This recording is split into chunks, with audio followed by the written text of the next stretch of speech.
Hey guys, insight number 5, last one for the week. Section 114 is kind of beautiful. It's 2 verses long. It's sort of like, you think, well, why haven't put it in there, right? But it talks about David W. Patton, who was known as Captain Fear Not, which now sounds like a cartoon character, but in the mid 1800s when they called him that, 1830s, it was an absolute honor and a we think you're amazing kind of title. So this just talks about basically in verse 1 says, it is wisdom that David W. Patton set up his business so he can perform a mission next spring. He doesn't actually get to go on that one, unfortunately, but he did several missions. And what it says in verse 2 is really good. I'll read that one. It says here, verily thus saith the Lord, that inasmuch as there are those among you who deny my name, others shall be planted in their stead and receive their bishopric. Amen. So what that applies to is that if you are unable to fulfill your calling, and I'll tell you why in a minute that David W. Patton couldn't, others are raised in your stead. The Lord has that plan in place. That structure is already there. If you're called on missions for different reasons, and sometimes you can't go, whether it's an actual proselyting mission or a call.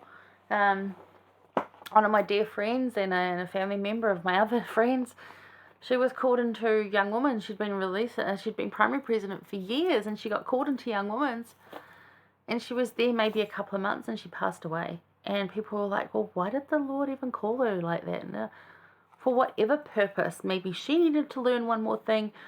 Maybe they needed to learn something. I've heard missionaries, I've heard stories of missionaries called on missions and they get into a car crash and pass away before they even go. So why didn't the Lord say that? Because we don't know. Things change all the time. People's actions have ripple effects. Things change. So just go with what you've got, but have complete faith in knowing that if you failed in your mission for whatever reason, whether you got sick, whether you died, whether a family member got sick and you had to say, look, I'm sorry, I can't be Sunday school president or a Sunday school teacher. There's no Sunday school president anymore. I can't be Sunday school teacher right now. I need to do this. That's okay. Someone will take your place and it will be fine. That's how the Lord designed our world. That's how it is. Do not worry. The Lord's work will get done. If you cannot or you fail to for whatever reason, some are good, some are bad, some are just because, right? That the Lord will raise someone in your place. But David W. Patton, and this is kind of what I talk about. Now I'm taking it from this fantastic devotional book. This one. I've loved this one this year. Now the Old Testament one is now available for pre-order. I would highly recommend it. Don't feel that you have to get the whole journal and do the weekly study if that's too much for you.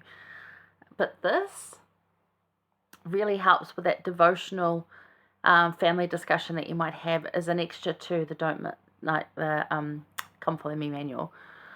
These are well written insights. They are amazing and uplifting, so I totally recommend that. The Old Testament one, as I said, is available for pre-order from Deseret Book. I don't have the ability to link because I don't have that many followers, but Deseret Book, don't miss this Old Testament. I think you'll find it. Not sure of the picture, but it's got a bluey, so it looks like this, but it's instead of greeny, it's bluey. You'll get the idea. All right. So I'm just going to read a little bit from that. This is Emily Freeman talking again. She said, David W. Patton served 3 missions before Joseph sent him to help the exiled saint in Missouri. Throughout his life, he was one of the bravest advocates for the church, which earned him the title Captain Fear Not. So this is what happened to David W. Patton when he was going to help. It's part of helping those exiled saints in Missouri. So in October 1838, which is just a few months after this section, so that's what it is, the news reached far west that prisoners had been taken near Crooked River. Captain Fear Not responded by calling 75 men to serve under his command. As they approached the river, a shot was fired and a battle began. It's known as the Battle of Crooked Creek or Crooked River. With the watchword God and liberty on his lips, David, ordering a charge, ran forward. The mob fled in confusion before that rush followed. As David led the pursuit down the riverbank, a mobber who had taken refuge behind a tree turned and shot him in the abdomen.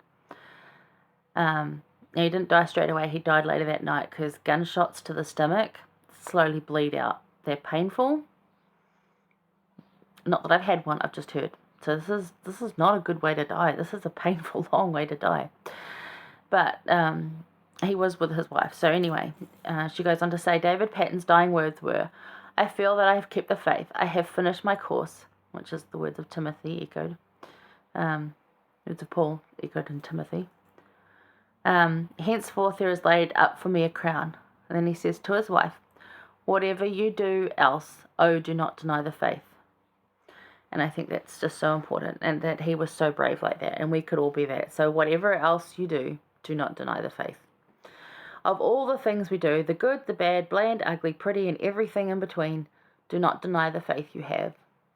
And searching all the things we don't yet know, keep a focus on what you do know. Keep the faith, do not deny it. So we've talked this week about asking questions, about preparing to receive blessings, and about being humble enough to be led by the Lord. All things that cause us to question faith and where we sit with that and how we're feeling about that.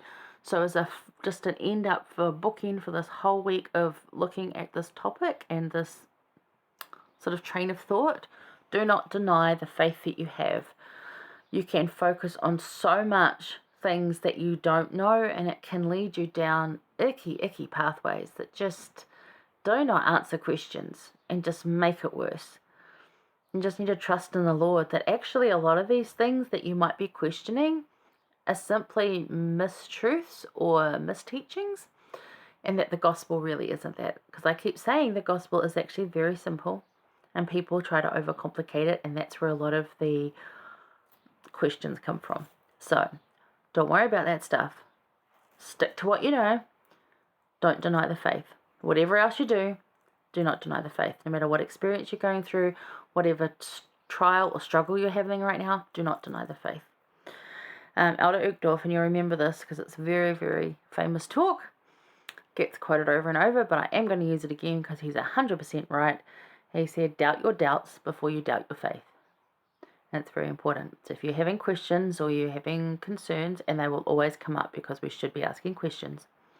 If any of these are leading you to an area of doubt that doubt before you doubt the faith you have. Because the faith you have is what you need to cling to. That is your strong foundation. Alrighty.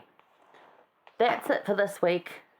Hope you really enjoyed it. I haven't even looked what next week is yet because I'm just too excited about conference and preparing for that.